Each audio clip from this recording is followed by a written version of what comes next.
All right. We are back with another episode of Elemental Elevation. Today we have Darnicia Griffin. I met Miss Griffin at a book fair in Charlotte about 2 weeks ago, and her book and her topic struck me. It's a topic that I find personal as I've battled these demons myself. So, Miss Griffin, I'll give you a chance to introduce yourself. Hi, Jason. Thank you for such a warm welcome. I'm so excited to be here. It's excellent that we met each other at the Charlotte Book Festival. So, a little bit about me. My day job is a registered nurse, but my passion is for writing and sharing these stories that are extremely meaningful. So, the book Jason referenced is actually called 60 Days A Walk with Suicide. It took me several years to write it, but the premise of it is following what it's like to be in a suicidal mind. This is extremely important to me, given that every 11 minutes someone dies by suicide, and especially with Men's Mental Health Awareness Month coming up. It's extremely important to get these messages out there to say what you were just saying a few minutes ago, Jason, that these afflictions can affect anyone. And it is of paramount importance that we break down these barriers so that men, women, people who are non binary, healthcare professionals, people who don't traditionally talk about these things, traditionally don't reach out for support, are able to start those conversations. Absolutely. Absolutely. The first thing that struck me as I was kind of reading through some of the info that you have on your website, you said something that I immediately stopped, hard stop, broke out the highlighter. You said, what felt worse was the disconnect I experienced between the darkness I was going through and the people around me. That it hit me because as I was in a, we call it the darkness around here. And I think the reason we call it the darkness is because once it gets a hold of you, there's not a lot of light that you can find on your own to bring you back out of that place.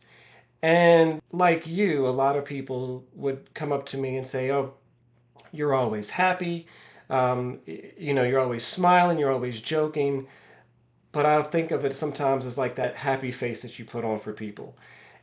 Absolutely. So that darkness that you speak of, can you elaborate a little bit on that? How you acknowledged it, recognized it, navigated it, and any particular thing along that journey that may have been productive in kind of pulling you out of that, or destructive that kind of kept you kind of wallowing in it. Okay, absolutely. So yeah, I like to call that experience the darkness because when we think about it, darkness, for something to be dark, it has to be dark everywhere. It's all consuming. Even a small flicker of light starts to drive out darkness.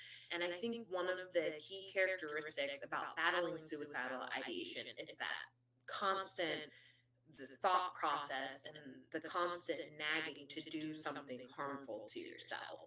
And that sort of lays the foundation for understanding that this is a very much an all day, everyday type of thing. So it's hard to get out. But you said two important things. One was what was helpful to get through it, and two was what productive things did I glean from that experience. And I would say one of the first things that I would encourage people to do is give space to feel it, because it's quite insidious. If you're going through this and you don't take the time to slow down and process what's driving the suicidal thoughts, the external factors as well as the internal factors, then it kind of just eats away at you. And that can lead to some impulsive actions, because if you allow it to build up but you don't give space to it and recognize it, there's no way to address it. It's just heaviness upon you. That's one thing. And then two is allowing a little bit of that light in. And so one of the things I found productive was being able to share myself just a little. When we find those points of connection, like you and I did at the Charlotte Book Festival, and being able to say, you know what, me too. I went through this too. I go through this sometimes still. That is so powerful. So acknowledging that the darkness might play a role in our lives, but it does not drive out all light. So looking for those light spots.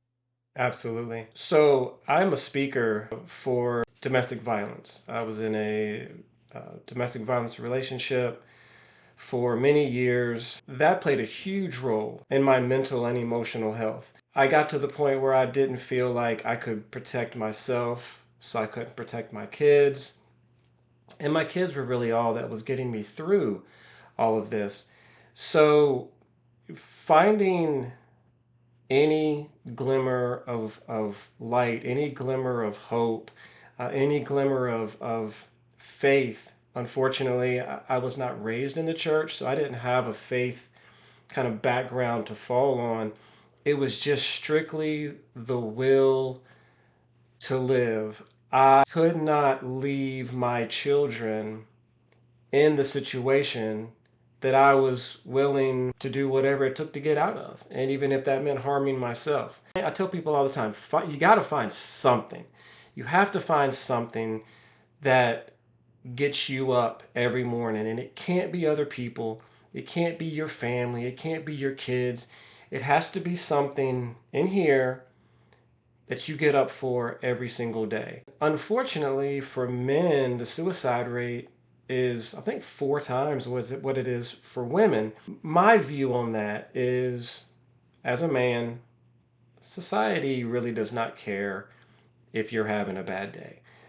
As a man, society really does not care if you have a complaint or if you're hurting or if you're sad.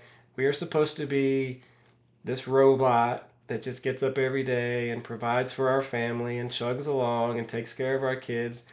And so a lot of times men get overlooked. And so the mental and emotional struggles that we go through, a lot of times people don't want to hear it. So in your journey, what is the male demographic that you've come across? That maybe any stories that you've heard?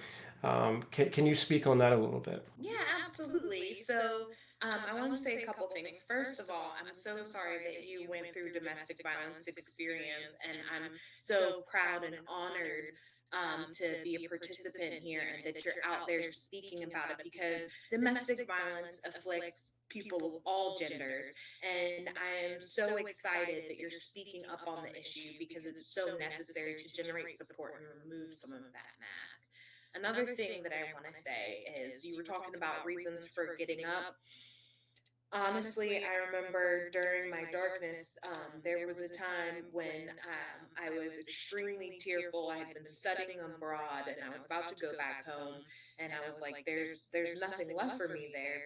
There's no one to welcome me. There's no place to go. There's nothing I'm looking forward to." And I didn't have those ties, and I was deep in the darkness at that point. And what I did was I went on my flight and I upgraded the meal to a premium meal. And this sounds like a really little thing, but for those weeks leading up to that flight where I was contemplating suicide, I thought to myself, make it to the stake, make it to the stake.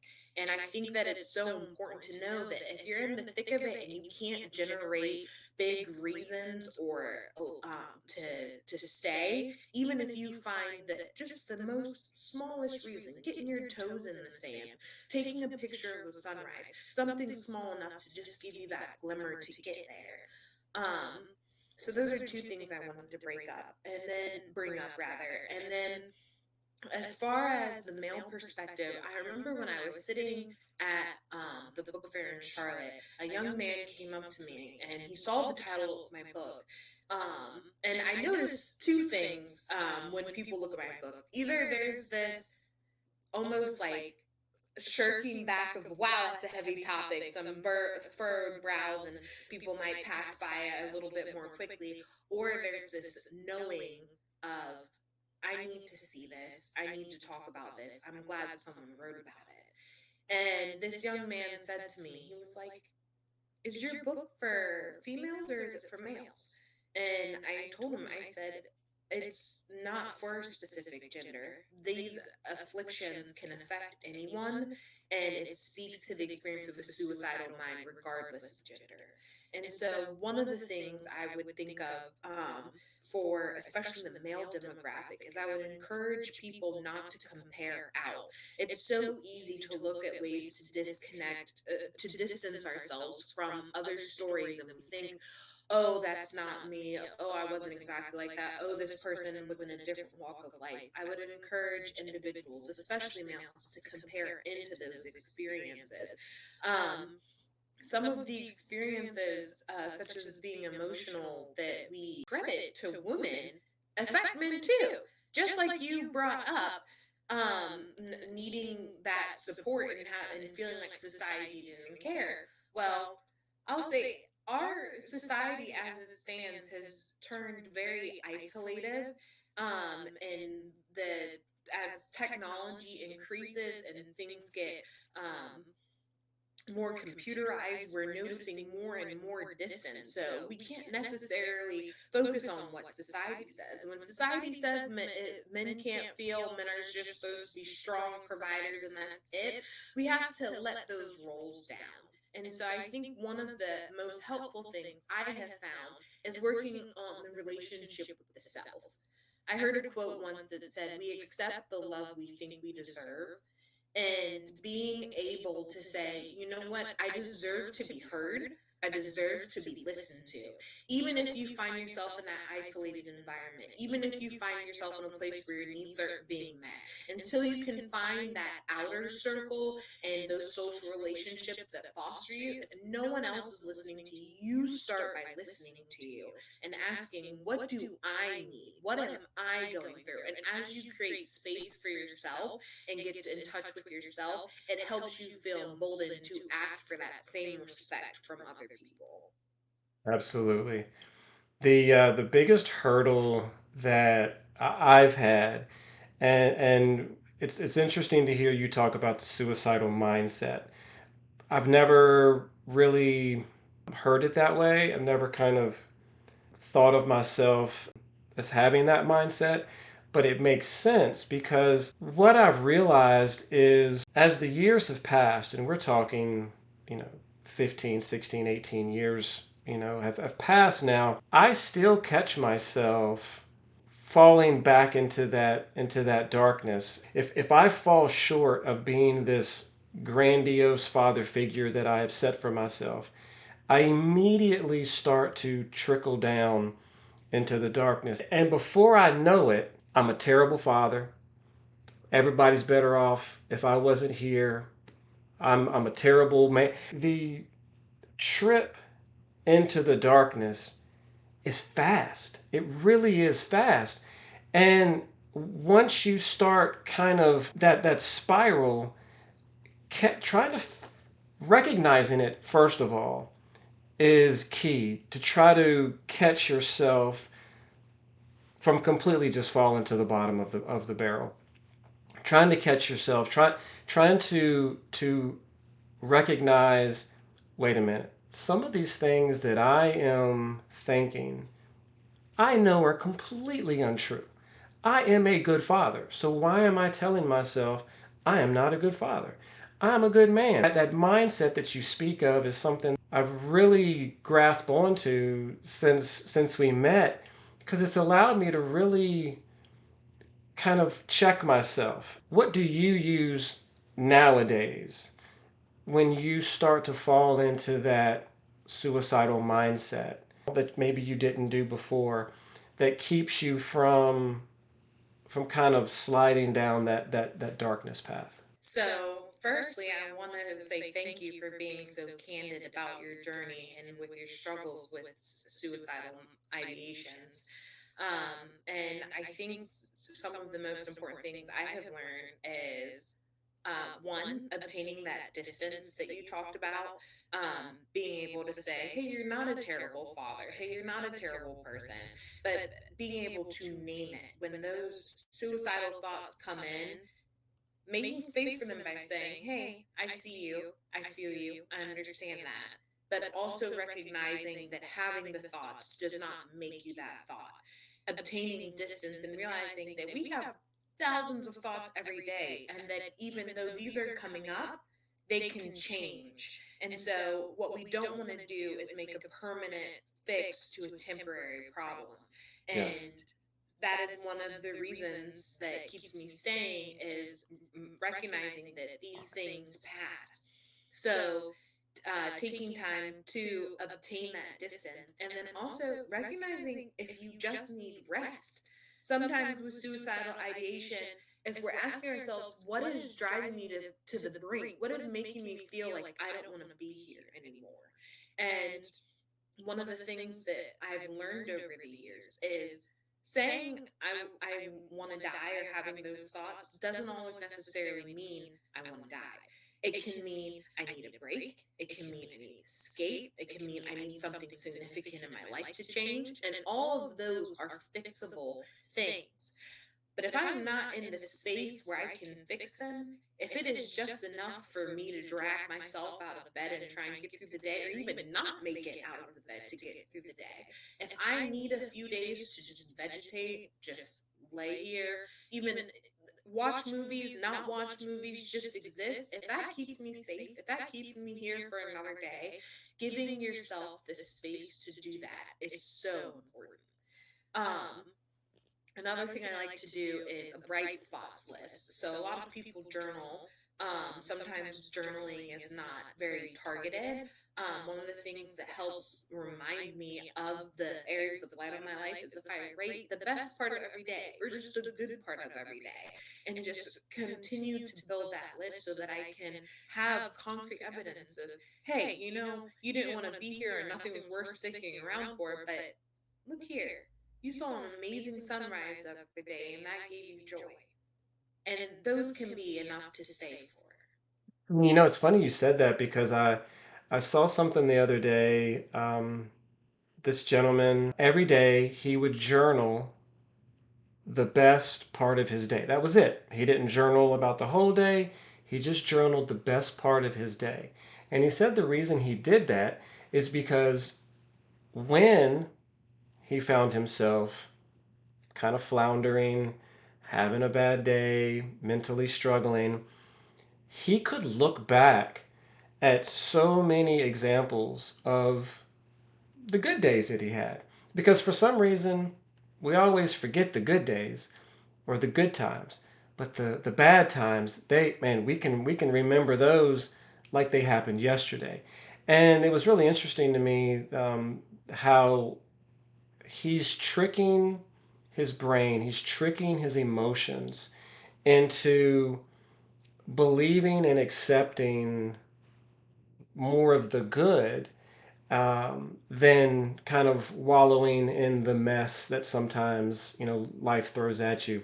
We're in a generation now where life is pretty easy. I mean, you don't even have to leave the house to work anymore. So, a lot of these things that we battled many years ago really don't seem to be a battle anymore.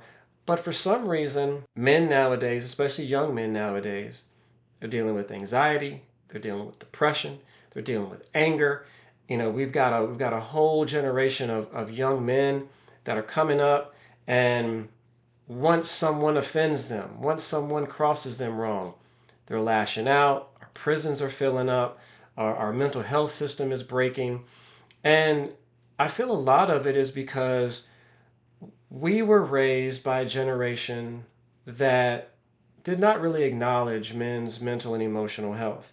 So we, I'm talking about my generation, did not do a very good job of preparing our young men to acknowledge and vocalize those mental and emotional struggles. So in the Black community, are you seeing more of this suicidal mentality, depression? Are you seeing it more now than maybe 5, 10 years ago? So, one of the things that I definitely want to point out is that suicide is not new. Depression is not new. These are things that have been going on for generations and generations, whether they're talked about or not. Um, One of the quotes that I really like is, "You're just as dead if you drown in 5 feet of water as 25 feet of water." And what that quote kind of I like speaks to that. is the importance of not taking this tiered approach to suffering and classifying suffering as real world problems or just in your head problems, or these are worse or these are easier. Um, but however, acknowledging that what is a crisis to someone is a crisis to them. What's a big deal to someone is a big deal to them. If someone's going through trauma, it is not in our wheelhouse to say that it's not enough trauma or it's a different type of trauma than what someone else went through, and therefore it's not as valid. I think that's why it's so important to acknowledge that if it's happening to you, it's real to you. It deserves recognition by you. I think Absolutely. that you brought up a salient point because men in mental health are under recognized, and minorities in mental health are under recognized as well. I think one of the big things that I went through growing up is that the faith community is has strong ties in the Black community, and while some people are served by that, and I think it's great if it serves to you, if it adds to you, if that's something that keeps you going. I think it's wonderful to have that community. However, I think one of the things of note is a lot of times what I found in the faith community is this brushing it under the rug. Oh, we'll just pray about it. God will handle Yes. all of your needs. And so then again, what happens is you're placing fault on the individual for an experience that, while internal to them, is outside of their control. No one asked for suicidal thoughts. No one asked for depression. That's not a battle people enjoy walking. And so I think one of the problems that arises when we focus too much on the faith aspect is not giving that space for people to recognize their emotions and validate them and experience them.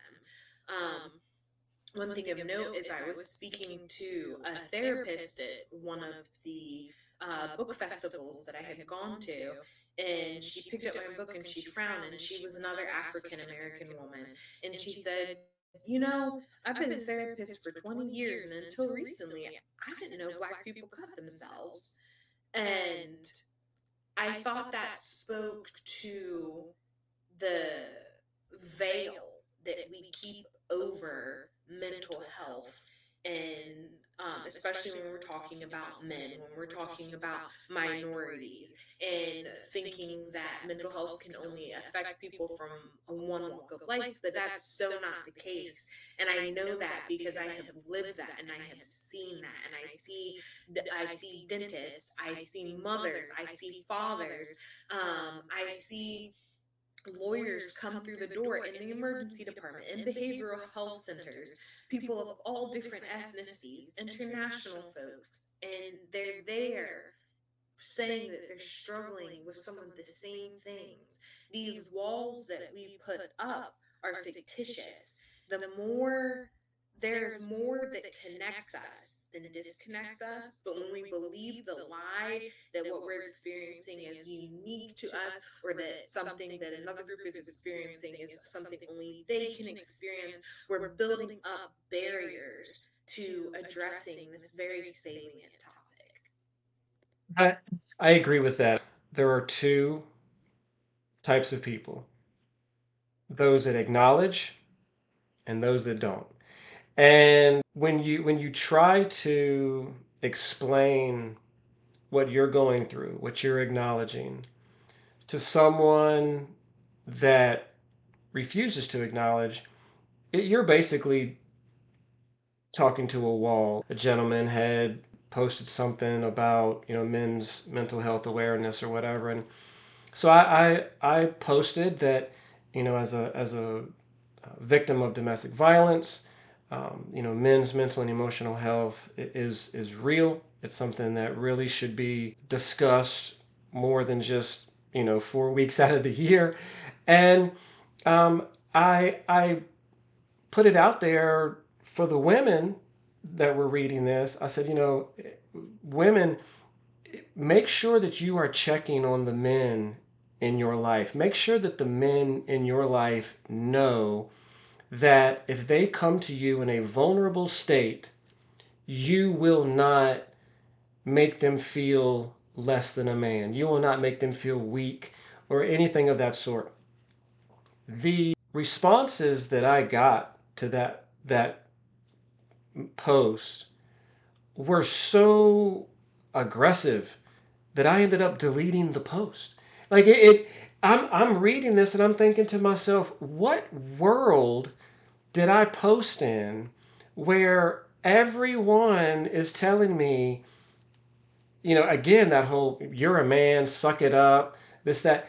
I mean, it not only did it blow my mind, but it hurt the heart. It really did, and it made me realize that we have a bigger problem on our hand. We have so many people that are not acknowledging their own mental and emotional struggles. So, how are we going to expect them to acknowledge other people's mental and emotional struggles?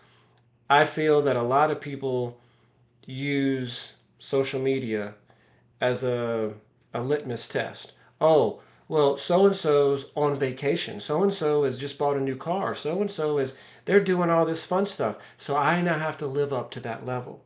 Well, when you start living up to other people's levels, you're sacrificing something. Whether it's your own mental, whether it's your own emotional, whether it's your family, whether it's your personal time, you are sacrificing something trying to continually chase other people's level of happiness. When you were really in the thick of it, was there one particular person that knew you well enough to know that when you came around, if your energy was off, if you were kind of battling that darkness, that they were able just to pick up on it? So I'm really glad that you kind of shared those two stories together. One, I want to say that I'm sorry that you had the experience of such negative feedback when you were trying to uplift. I think that one of the things that I'll always stress is how important the relationship with the self is. To know that other people's negative reactions are more often a reflection of what's going on internal to them, not a reflection of what your intentions were and the message that you were trying to share. So Absolutely. I'm glad that I hope that you continue to post and you continue to share uplifting messages as you can tolerate it, because you Yeah. have to come first. That's one. And two, I'm glad that you have found your good communicator to your overthinker. Um, it's really beautiful when we can find those connections and people who really listen to us and see us and we feel seen and heard. So for me, I think one of the hardest parts about going through the times when I've been suicidal is feeling those layers kind of get stripped away. I have had the experience where when I'm going through something challenging, there seems to be less people around me. And that can be very isolating for obvious reasons. However, one of the things that I learned is, again, I've got to stress this relationship on self. Being able to turn inwards when I reach out for support and people are busy, or I don't find anyone's around, or they're caught up in what's going on with their own life, or they're not being supportive and I don't feel heard. Being able to sit down and say, Donisha, I hear you. What do you have to say? And listen, you can be surprised what you find in stillness. Some people call it meditation, some people journaling, some people it's part of their faith tradition.